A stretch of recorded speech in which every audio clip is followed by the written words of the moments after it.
Hello friend, welcome to my YouTube channel. आज मैं आपको बताने वाला हूँ द्रौपदी को भगवान श्री कृष्ण ने सखी कहकर ही क्यों पुकारा था। वीडियो को जानने के लिए वीडियो के अंत तक बने रहिए। एक लड़का और एक लड़की के बीच सबसे खूबसूरत रिश्ता एक दोस्ती का होता है। हमारे समाज में बहुत बाद तक लड़के और लड़कियों की दोस्ती को मंजूरी नहीं दी गई है, लेकिन क्या आपको पता है कि द्वापर युग में ये दोस्ती का रिश्ता बहुत खास था। इसका सबसे अच्छा उदाहरण है श्री कृष्ण और द्रौपदी की मित्रता।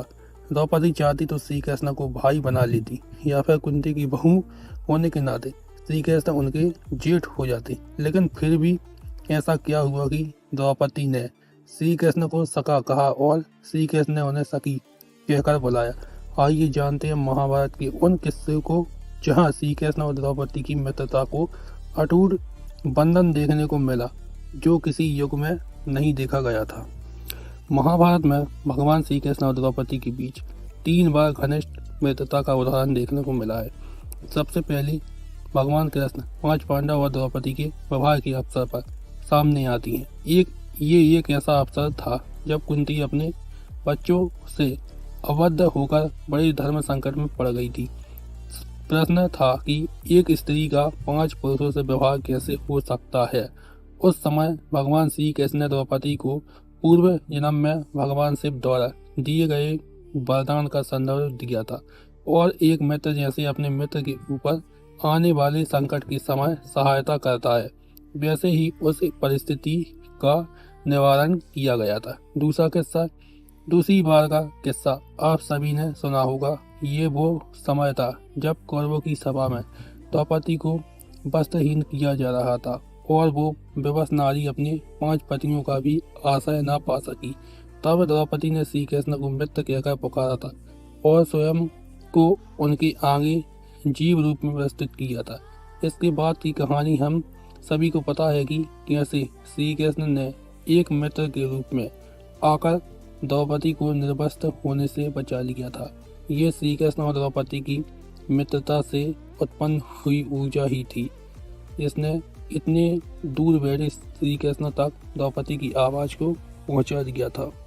तीसरा किस्सा वन पर्व में जब महर्षि दुर्वासा द्वारा पांडवों पर श्राप का भय आया, तब श्री कृष्ण ने वहां पहुंचकर द्रौपदी से भोजन मांगकर दुर्वासा के श्राप से मुक्त किया था।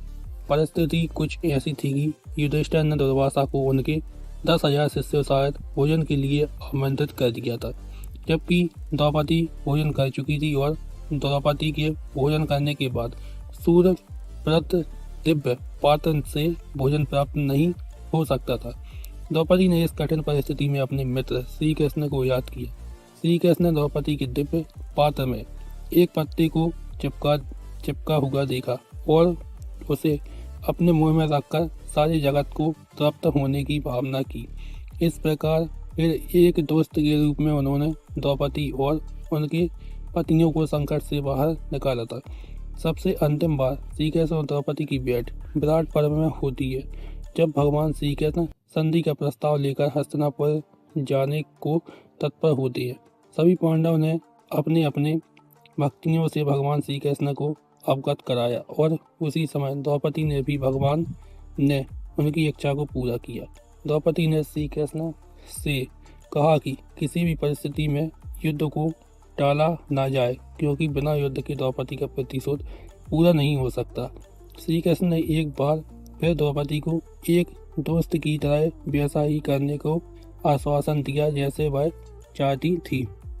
ज़्यादातर लोग ऐसा मानते हैं कि स्त्री और पुरुष में दोस्ती नहीं हो सकती, लेकिन उन्हें ये याद रखना चाहिए कि जीव और ईश्वर में हमेशा मित्रता रहती है और यहाँ श्री कृष्ण ईश्वर है और द्रौपदी जीव है, इसलिए यह संबंध स्त्री पुरुष का ना होकर जीव और ईश्वर का प्राकृतिक संबंध है। और निषद भी ऐसा ही कहती है, यानी 2 पक्षी एक ही पेड़ पर 2 सखा एक दूसरे के समीप है। ये सखा यानी दोस्त शब्द जीव और ईश्वर के बीच के संबंध को बताता है।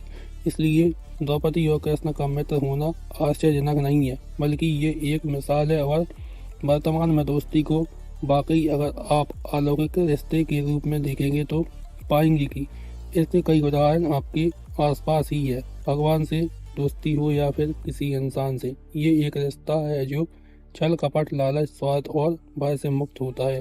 अगर आपको मेरा वीडियो अच्छा लगा हो तो वीडियो को लाइक कीजिए, चैनल को सब्सक्राइब कीजिए और वीडियो को ज़्यादा से ज़्यादा शेयर कीजिए।